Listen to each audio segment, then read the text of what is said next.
الرحمن الرحیم ذالک الکتاب لا ریب فیہ صدق اللہ العلی العظیم۔ محترم و معزز سامعین، السلام علیکم ورحمۃ اللہ وبرکاتہ۔ سلسلے گفتگو تھا قرآن اور عظمت قرآن۔ ماہ رجب المرجب کی بعض مناسبتوں کے لحاظ سے اس گفتگو کو عارضی طور پر روکنا پڑا۔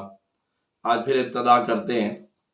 قرآن مجید کو اللہ نے معیار حق و صداقت قرار دیا ہے۔ ڈھیر ساری احادیث اور فرامین معصومین علیہ السلام ہیں جن سے یہ پتہ چلتا ہے کہ کسی عقیدہ یا قول یا حدیث یا روایت کی صحت اور عدم صحت کا معیار اللہ نے قرآن کو قرار دیا ہے۔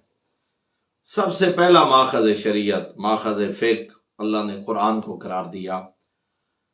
اصول کافی کتاب فضل العلم اور 22ویں باب میں اگر ہم مطالعہ کریں تو امام جعفر صادق علیہ السلام نے اپنے نانا کی ایک حدیث بیان فرمائی، انا علی کل حق حقیقتا، اے دنیا والو، ہر حق کے لیے حقیقت ہے، یعنی جو حق ہوگا اس کے لیے کوئی نہ کوئی دلیل، حق پر مبنی دلیل ہوگی، حق نما دلیل اس کے لیے ہوگی۔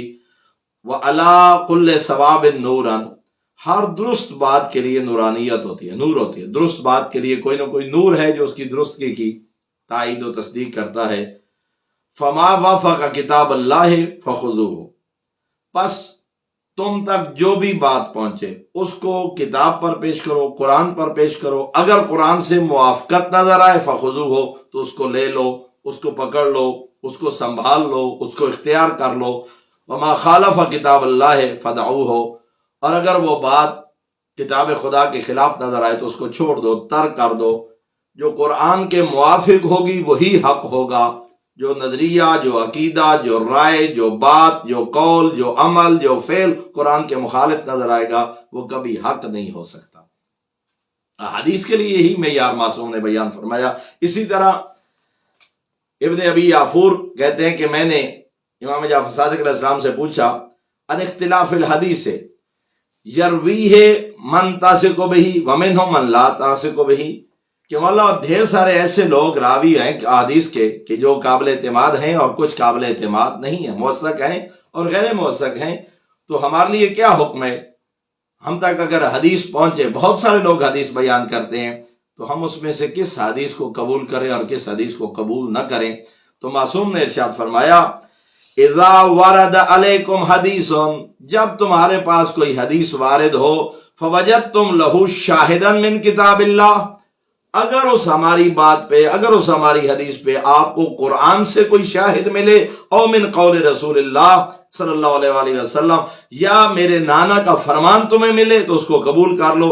وَإِلَّا فَالَّذِي جَاءَكُمْ بِهِ أَوْلَى بِهِ، اور اگر قرآن بھی اس کے مطابق نظر نہ آئے اور حدیث بھی اس کے مطابقت کو اختیار نہ کرے، تو فرمایا اس بات کو اسی کی طرف پلٹا دو جس کی طرف سے وہ بات آئی تھی، وہ زیادہ حقدار ہے اس بات کا۔ کیا مراد ہے؟ کہ تمہارے لیے وہ قول حجت نہیں ہے، تم تک پہنچنے والا وہی قول حجت ہے جو کتاب خدا کے ساتھ موافقت رکھتا ہو اور میرے نانا کی سنت اور رسول کے ساتھ موافقت نظر رکھتا ہو۔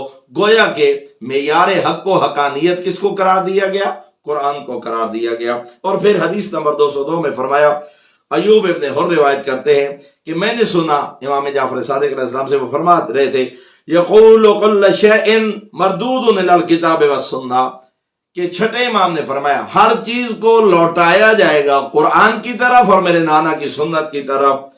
وَقَلَّ حَدِيثٍ لَا يُوَافِقُ کتاب اللہ، اور ہر وہ حدیث، ہر وہ بات، ہر وہ قول، ہر وہ رائے، ہر وہ عقیدہ، ہر وہ نظریہ جو کتاب خدا کے ساتھ موافقت نہ رکھتا ہو، فَهُوَ زُخْرُفٌ، اور اس کے لیے بڑا خوبصورت فارسی علماء نے فارسی زبان میں ترجمہ کیا، دروغی خوشنما، وہ خوشنما بات تو ہوگی مگر ہوگا جھوٹ، بڑی بھلی بات ہوگی، بڑی پیاری بات لگ رہی ہوگی، لیکن اگر قرآن اس کی اگر تائید نہیں کرتا، دروغ ہے، جھوٹ ہے، اس کو دیوار پہ مار دو، کبھی اس کو قبول نہ کرنا۔ حدیث نمبر 203 میں ارشاد فرمایا، امام جعفر صادق علیہ السلام کی حدیث ہے، ایوب ابن راشد راوی ہیں، 22واں باب الاخذ بالسنہ و شواہد الکتاب میں ہے، قال ما لم يوافق من الحدیث القرآن فهو زخرف، اے لوگو جو بھی حدیث قرآن کے ساتھ موافقت رکھتی ہو وہ بناوٹی بات ہے، وہ دروغی خوشنما ہے، وہ خوشنما جھوٹ ہے، اس کو کبھی قبول نہ کرنا۔ معیار حق و حقانیت اللہ نے قرآن کو قرار دیا۔ اسی طرح ہشام ابن حکم روایت کرتے ہیں، امام جعفر صادق علیہ السلام نے فرمایا کہ مینا میں سید الانبیاء نے خطبہ ارشاد فرمایا اور کہا ایھا الناس ما جاءکم انی یوافق کتاب اللہ فانا قلتہ، تم تک جو بات پہنچے میری طرف سے کہ یہ میری حدیث کے طور پر لوگ تمہاری طرف اگر پہنچائیں تو یاد رکھو اگر وہ کتاب خدا کے موافق ہے فانا قلتہ، تو سمجھو کہ وہ بات میں نے کی ہے۔ وما جاءکم یخالف کتاب اللہ فلم اقلہ، اور اگر ایسی بات پہنچے جو قرآن کے متعارض نظر آئے، جو قرآن کے مقابل نظر آئے، جو قرآن کے خلاف نظر آئے، میں نے وہ بات نہیں کی ہوگی۔ اس زبان سے ہمیشہ حق نکلے گا، اس زبان سے ہمیشہ قرآن کے مطابق بات نکلے گی، مخالفت قرآن میں زبان عصمت سے جملہ صادر نہیں ہوگا۔ اور اسی طرح حدیث نمبر 205 میں ابن ابی عمیر اور کوئی صحابہ روایت کرتے ہیں کہ ہم نے سنا امام جعفر صادق علیہ السلام سے فرمایا یقول من خالف کتاب اللہ و سنت محمد فقد کفر۔ اللہ اکبر، کہ معصوم نے ارشاد فرمایا یاد رکھو ہر وہ شخص جو بھی کوئی بات کرے جو قرآن کی بھی مخالف ہو اور حدیث کی بھی مخالف ہو فقد کفر، اس نے کفر اختیار کیا۔